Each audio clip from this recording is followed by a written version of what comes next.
Kaizen in Daily Life, volume 5। इस session में हम आपसे बात करेंगे काइजन कैसे micro small and medium enterprises MSME sector में कैसे इसको अप्लाई किया जा सकता है।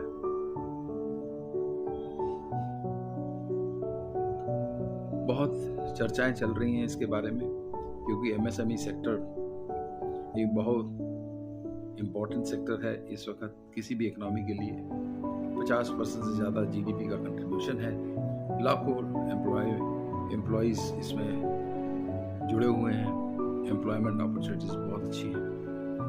एक मेजर पिलर है किसी भी कंट्री की इकोनॉमी का। पूरे संसार में ये ट्रेंड आप देखेंगे, चाहे वो चाइना हो, जापान हो, कोरिया हो, अमेरिका हो। एमएसएमई सेक्टर एक अच्छा अहम रोल प्ले कर रहा है। हमारे एंटरप्रेन्योर्स भी एक बहुत इम्पोर्टेंट रोल प्ले कर रहे हैं। एमएसएमई सेक्टर एक बहुत लार्ज सेक्टर है। हमारी सरकार इसके लिए काफ़ी कदम उठा रही है कि एमएसएमई सेक्टर कैसे कॉम्पिटिटिव बनाया जाए, कैसे इनकी मदद की जाए और उसके ज़रिए कैसे गवर्नमेंट को भी मदद मिलती है, क्योंकि गवर्नमेंट की एक ग्लोबल प्रेजेंस जो है वो इम्प्रूव होती है। इंडिया का नाम होता है made in India, made in Bharat. ये एक बड़ा विशेष इस वक्त सब्जेक्ट है जो कि काफी चर्चा में है।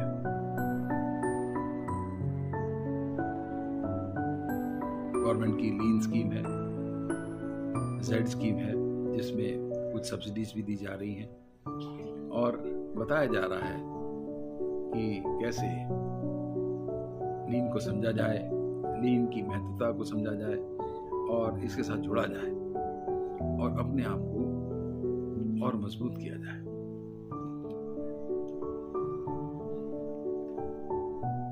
लीन जो है ऑर्गेनाइजेशंस को एक्सीलेंस की तरफ ले जाता है, सर्वोत्तमता की तरफ, क्योंकि इंटरनेशनल मार्केट में एक एवरेज परफॉर्मेंस नहीं चलती। आपको अगर सरवाइव करना है, एग्जिस्ट करना है, बड़े बड़े प्लेयरों के साथ जुड़ना है, तो उनको उनकी स्पेसिफिकेशन के हिसाब से आपको माल बनाना पड़ेगा। तो वो अगर उनकी जो रिक्वायरमेंट्स हैं वो इतने चैलेंजिंग है कि अगर हम एक एवरेज परफॉर्मेंस देंगे तो शायद हम उनकी रिक्वायरमेंट्स को मीट नहीं कर पाएंगे। उनकी रिक्वायरमेंट्स को मीट करने के लिए क्या क्या चैलेंजेस हैं और क्या कुछ हम कर सकते हैं, उसमें लीन का, काइजन का एक बहुत बड़ा रोल है।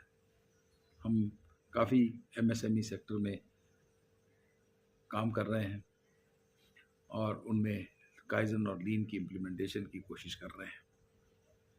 रिज़ल्ट अच्छे भी हैं, रिज़ल्ट अच्छे नहीं भी हैं। जहाँ अच्छे हैं वो इसलिए अच्छे हैं क्योंकि हमने एंटरप्रेन्योर्स को इन कॉन्सेप्ट्स के साथ जोड़ा है। और कैसे जोड़ा है?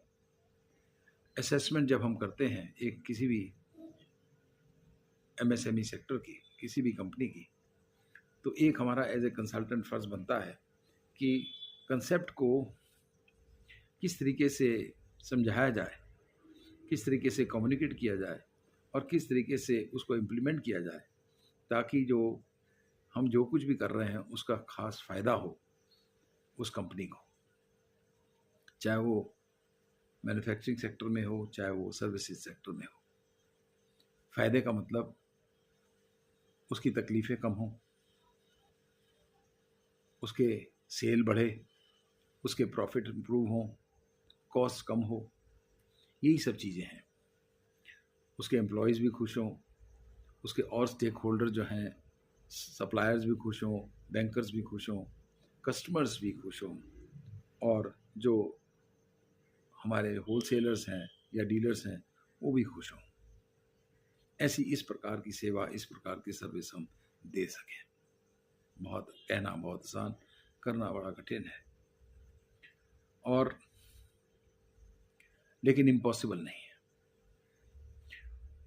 तो कैसे जोड़ा जाए, वो हम सिर्फ शॉप फ्लोर की एक्टिविटीज़ के ऊपर अगर कंसंट्रेट करेंगे, अगर उसकी फैक्ट्री को सुंदर बना देंगे, उसको 5S कर देंगे, या उसका थोड़ा बहुत विजुअल मैनेजमेंट कर देंगे, फ्लोरिंग में लाइनें डाल देंगे, और थोड़ा बहुत TPM कर देंगे, उसकी मशीन की परफॉर्मेंस बढ़ा देंगे, थोड़ी क्वालिटी की रिजेक्शन कम कर देंगे, या उसके सप्लाई चेन को इम्प्रूव कर देंगे। लेकिन अगर हम जो कुछ भी कर रहे हैं उसको उसकी बैलेंस शीट के साथ, प्रॉफिट एंड लॉस अकाउंट के साथ नहीं जोड़ पाएंगे, रिलेट नहीं कर पाएंगे, तो वो अप्रिशिएट नहीं होगा। इसलिए हम जो है उल्टा ही शुरू करते हैं कि हम profit and loss balance sheet को पहले देखते हैं, टॉप मैनेजमेंट के साथ डिस्कस करते हैं, और उसको ये कहते हैं कि भाई यहाँ पे आपकी कमियाँ हैं, कमज़ोरियाँ हैं, चाहे वो कन्वर्शन कॉस्ट ज़्यादा हो, वैल्यू एडिशन कम हो, तो वो हम किस तरीके से समझ सकते हैं, और उसके वहाँ से समझ के हम उसको अगर आगे बढ़ाएंगे और उसके साथ हम लगा करके अपने टूल्स लगाएं तो ज़्यादा फायदा होगा। हम अपनी असेसमेंट में स्ट्रेटेजिक एरियाज और नॉन स्ट्रेटेजिक एरिया दोनों में काम करते हैं। जो उसकी फैक्ट्री है सिर्फ उसी के अंदर अगर अपना दायरा बना देंगे तो शायद वो ज़्यादा फ़ायदा नहीं देगा और ज़्यादा अप्रिशिएट भी नहीं होगा। तो हमारे को चाहिए कि उसके बियॉन्ड भी देखें। एक एंटरप्रेन्योर अगर किसी कंसल्टेंट को अपॉइंट करता है तो वो सिर्फ इसलिए नहीं करता कि वो एक जो कर रहा है सिर्फ उसी को इम्प्रूव करे, वो ये भी देखना चाहता है कि इसके बियॉन्ड आप क्या कर रहे हैं, क्या आप उसको ये दिशा दिखा सकते हैं, या उसको कुछ ऐसी पिक्चर दे सकते हैं कि उसको लगे कि भाई he can do better than this in strategic areas also. There are many other business opportunities which are available. बहुत अच्छी अच्छी opportunities हैं जो और जो उसके कंपटीटर हैं वो कर रहे हैं, लेकिन आप नहीं कर रहे। क्या क्या नई नई अपॉर्चुनिटीज़ निकल रही हैं, क्या क्या वो कर सकता है ताकि उसको नई नई मार्केट्स मिलें, क्या क्या वो ऐसा कर सकता है कि वो नए नए प्रोडक्ट्स निकाले या अपने प्रोडक्ट्स को इम्प्रूव करे। तो ये स्ट्रेटजिक एरियाज़ के अंदर भी हमें डिस्कशन करनी ज़रूरी है। टेक्नोलॉजी क्या है, ESG क्या है, जो उसकी ESG कंप्लायंस क्या है towards environment, towards social obligations, towards corporate governance etcetera. तो बिसाइड्स ऑफ कोर्स कि विद इन द ऑर्गेनाइजेशन उसको कल्चर कैसे इम्प्रूव करना है, अपने एम्प्लॉयज़ को कैसे जोड़ना है, जो उसकी तकलीफ़ें हैं वो कैसे कम करनी है, और कैसे वो आप उसकी मेंटरिंग करके एंटरप्रेन्योर की किस तरीके से ऑर्गेनाइजेशन को जो है एक डिफरेंट डायरेक्शन में लेके जाएं और उसका ग्रोथ हो, कंपनी का उसका स्केलिंग अप हो। This is what is actually, यही एक लीन का ऑब्जेक्टिव है। लीन का ऑब्जेक्टिव ये नहीं है कि आप सिर्फ अंदर देखो और जो कुछ इम्प्रूव हो सकता है उसको करिए। लीन का या काइजन का ऑब्जेक्टिव है बाहर देखिए, बाहर भी देखिए, अंदर भी देखिए, बैलेंस रखिए, एक 360 डिग्री व्यू लीजिए, और ये एक कंसल्टेंट, एक मेंटर कर सकता है। इसके अलावा ये भी एक आपको विचार एंटरप्रेन्योर के सामने रखना पड़ेगा, कि उद्योगपति के सामने रखना पड़ेगा कि ये लीन की जो जर्नी है या सर्वोत्तमता की जो जर्नी है, ये कोई आसान जर्नी नहीं है, बड़ी कठिन है, बड़ी टफ है, बड़ी चैलेंजिंग है, लेकिन घबराने की कोई बात नहीं है। जब और कोई कर सकते हैं तो हम भी कर सकते हैं। गवर्नमेंट बड़े अच्छे इस वक्त एनकरेज कर रही है, मोटिवेट कर रही है स्मॉल एंड मीडियम एंटरप्राइजेस को। बहुत कुछ करने के लिए गवर्नमेंट अपने प्रोजेक्ट्स के अंदर बहुत इन्वॉल्व कर रही है, और कुछ ऐसे एक्ट्स भी निकाल रही है जिससे आपको फैसिलिटेशन हो, आपकी पेमेंट ना रुके, आपकी पेमेंट ना फंसे कहीं पे, तो वो सब लॉस भी बन रहे हैं साथ साथ। तो ये एक चैलेंज है, बहुत इंटरेस्टिंग चैलेंज है, लेकिन हम एज ए कंसल्टेंट जब लीन और काइजन की बात करते हैं, हम इसको और चैलेंजिंग बनाते हैं और इंटरेस्टिंग बनाते हैं, ताकि एंटरप्रेन्योर जो है वो लगन के साथ, सच्चे दिल के साथ काम करे और इसका फ़ायदा उठाए। हमारी मदद की कोई भी ज़रूरत हो तो आप हमसे हमेशा कांटेक्ट कर सकते हैं, हम इसके बारे में और आपसे चर्चा कर सकते हैं। तो मेरा नंबर है 9810030260 और मैं डॉक्टर अशोक पुरी आपसे इसके बारे में बात कर रहा हूँ, और आशा करता हूँ कि आपको मेरी बात से कुछ उत्साह मिलेगा लीन और काइजन को इम्प्लीमेंट करने का अपनी कंपनी में।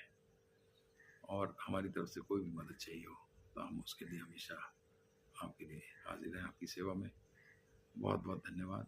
मैं अपने अगले वीडियो वॉल्यूम 6 में थोड़ा सा सर्विसेज सेक्टर के बारे में आपसे चर्चा करूँगा। धन्यवाद।